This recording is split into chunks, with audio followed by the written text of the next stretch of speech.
अध्यक्ष महोदय,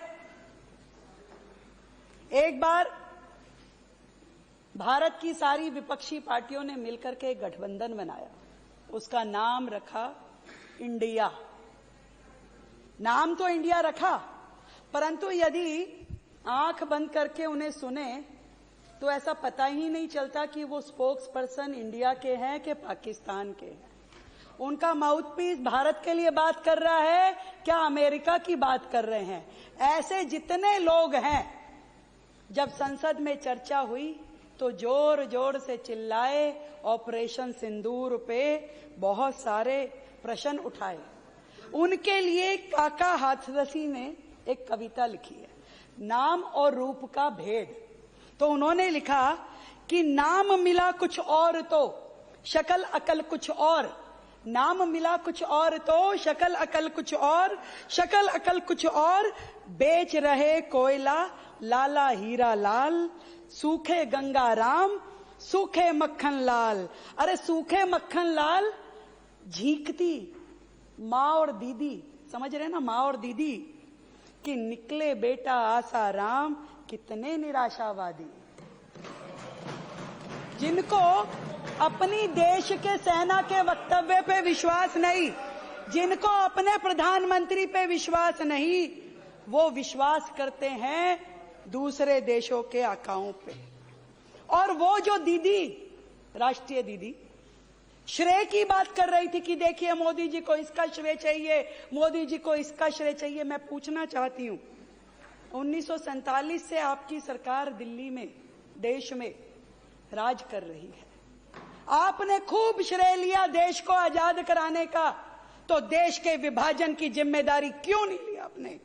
आपने खूब श्रेय लिया कि भारत को हमने जिताया, भारत को हमने आजाद कराया, तो जब कश्मीर जो भारत का हिस्सा था और पाकिस्तान उस पर कब्जा कर रहा था, तो आपने उसकी जिम्मेवारी क्यों नहीं ली? ये आप लोग थे, कांग्रेस की सरकार थी, जिसके कारण से भारत के कश्मीर पे पाकिस्तान ने कब्जा किया और तत्कालिक प्रधानमंत्री उनके अपने नाना यूएन के पास दौड़ दौड़ के मध्यस्थता करा रहे थे और पूरा का पूरा कश्मीर का वो हिस्सा, 13,000 किलोमीटर का वो हिस्सा पाकिस्तान को दे दिया। तब जिम्मेवारी उन्होंने क्यों नहीं ली? उन्होंने 1962 के भारत चीन के युद्ध की जिम्मेदारी क्यों नहीं ली? जब बिना हथियार के, बिना ठंड के कपड़ों के, बिना बारूद के हमारी सेना के हजारों सैनिक मर गए, तब उन्होंने जिम्मेवारी नहीं ली, बातें करते रहे। मैं पूछना चाहती हूं, 1965 में जब भारत और पाक का युद्ध हुआ, तब क्यों ये सरकार दबाव में आई थी? जीती हुई जमीनें वापस कर दी, समझौते कर लिए गए, मध्यस्थता करवाई यूएन और यूएस की, तब किस दबाव में थी? तब क्यों जिम्मेदारी नहीं ली? और साथ में बात करना चाहती हूं 1971 के युद्ध की, जब भारत और पाकिस्तान का युद्ध था। सेनाओं ने तब भी शौर्य दिखाया, सेनाएं आज भी शौर्य दिखा रही हैं, पर तब जो सिंहासन पे बैठे हुए लोग होते थे, उनमें निर्णय क्षमता नहीं होती थी। 93,000 बंदी पाकिस्तान के सैनिकों को बना लिया गया और बिना शर्त के छोड़ दिया गया।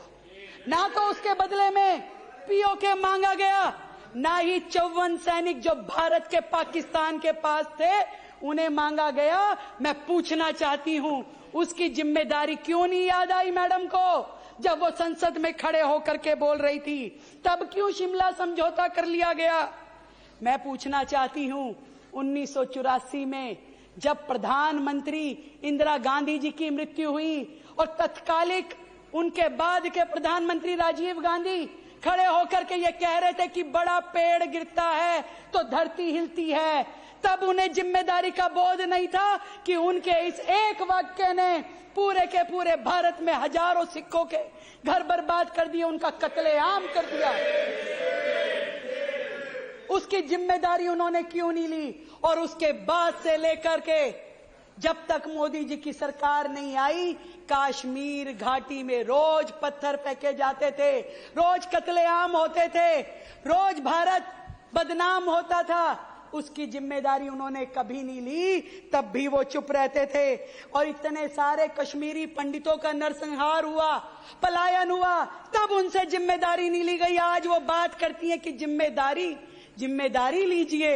जिम्मेदारी लेने के बाद ही तो यहां बैठे हैं। और वो सांसद जया बच्चन जी वरिष्ठ सांसद हैं, बात करती हैं कि काल्पनिक लगती है ये सारी घटना। मैं उन्हें बताना चाहती हूं आज इस सदन के माध्यम से, अभिनय की कला अलग है और संसद की गरिमा अलग है।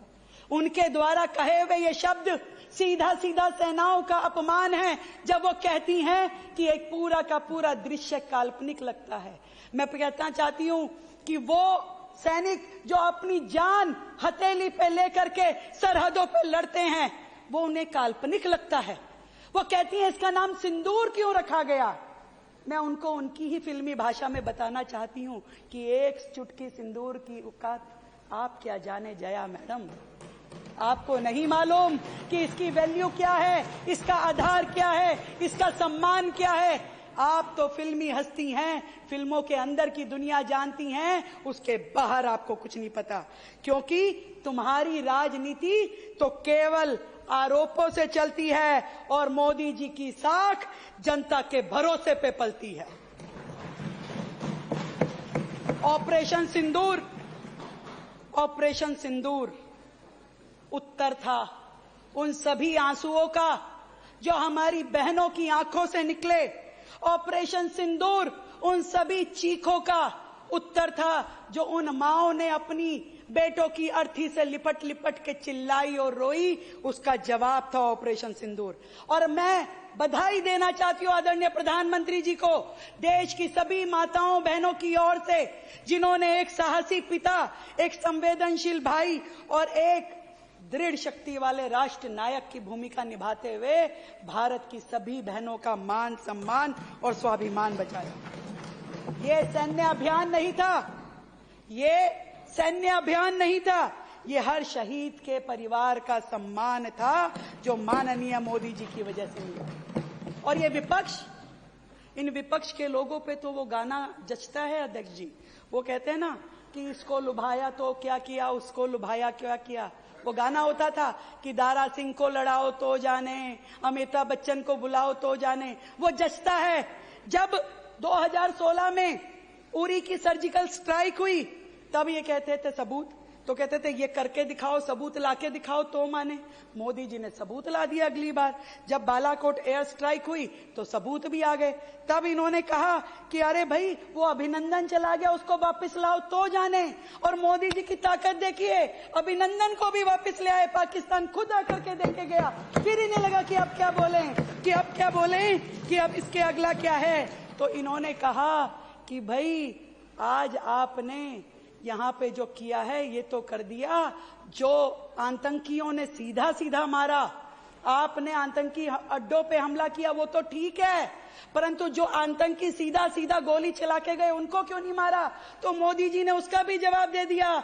हर हर महादेव ऑपरेशन के तहत उन 3 आतंकवादियों को भी मार दिया। फिर ये कहते हैं कि अब क्या बोलें। तो ये तो विपक्ष की भूमिका है। इन विपक्ष वालों का क्या कहें, इनको कुछ तो बोलना है। इन्हें भारत से प्यार नहीं है, इन्हें उन सब देश विरोधी ताकतों में प्यार है जहां इनको अपना प्रतिबिंब दिखता है। भारत की प्रगति में, भारत के आगे बढ़ने में ये लोग खुश नहीं है। ये चाहते हैं कि देश पिछड़ा रहे जैसे इनके कार्यकाल में पिछड़ा रहा। 2014 के बाद जिस तरीके से मोदी जी के नेतृत्व में भारत आगे बढ़ा है, जिस तरीके से हमारी शक्तियां, सैन्य शक्तियां पुरजोर होकर के, बिल्कुल मुस्त होकर के आगे बढ़ी हैं। हर दिवाली पे प्रधानमंत्री जी सेनाओं के साथ जाकर के दिवाली का बड़ा त्योहार मनाते हैं। आप लोगों के जैसे नहीं अपने घरों में बैठ के गिफ्ट बटोरते हैं। प्रधानमंत्री और सेनाओं का दिल का रिश्ता है। आज देश की सरहदों पे लाखों माओं के बेटे खड़े होकर के देश की सरहदों की रक्षा करते हैं, उसका सम्मान होना जरूरी है। और जो लोग फिर भी सरकार के सामने प्रश्न रखते हैं, उनके बारे में मैं ये कहना चाहती हूं कि तूफानों ने जब भी देश को डराया, तूफानों ने जब भी देश को डराया, मोदी एक उम्मीद बनकर के सामने आया। आंधियां चली थी चिराग बुझने को, पर वो खड़ा रहा उजाला बढ़ाने को। ना रुका ना झुका, ना रुका ना झुका, ना थमा किसी हाल में, लड़ता रहा देश के हर एक सवाल में, हर एक सवाल में। वो कोई नेता नहीं, हौसलों की पहचान है। वो कोई नेता नहीं, हौसलों की पहचान है, जो हर अंधेरे में रोशनी का अरमान है, रोशनी का अरमान है। मिट्टी की खुशबू से जिसने रिश्ता निभाया है, मिट्टी की खुशबू से जिसने रिश्ता निभाया है, उस दीपक का नाम मोदी कहलाता है। बहुत बहुत धन्यवाद। मैं देश की सेनाओं को और देश के प्रधानमंत्री मोदी जी को बहुत बहुत धन्यवाद करती हूं, ऑपरेशन सिंदूर के लिए भी और ऑपरेशन महादेव के लिए भी। बोल, आज सावन का आखिरी सोमवार है, मेरे साथ मिल करके जयकारा लगेंगे, हर हर महादेव।